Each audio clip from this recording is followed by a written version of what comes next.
তোমাদের কোষ প্রাচীরের একটা চিত্র আঁকতে হবে। বোর্ডে এঁকেছি এবং আমরা জানি কোষ প্রাচীরের 3টি স্তর।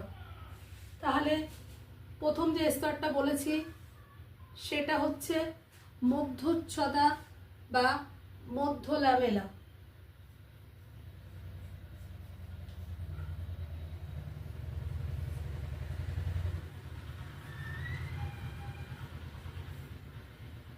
এটা হচ্ছে প্রাথমিক কোষ প্রাচীর।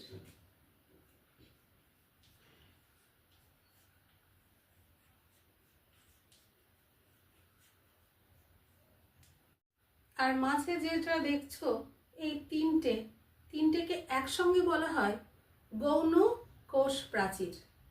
এই তিনটেকে কেন, এই তিনটে নাম আছে, মানে তিনটে ধরো এবার স্তর বা পর্যায় আছে, সেটা হচ্ছে S1, S2 আর S3।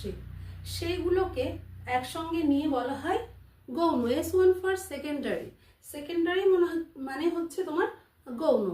তাই ওটাকে এভাবেই লিখতে হবে যে এই তিনটেকে একসঙ্গে গৌণ কোষ প্রাচীর। তাহলে তিনটেকে একসঙ্গে বলা হলো।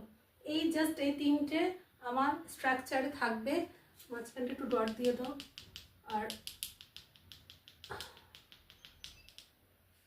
তো এই ছিল ডায়াগ্রামটা, এটাকে তোমরা প্র্যাকটিস করো।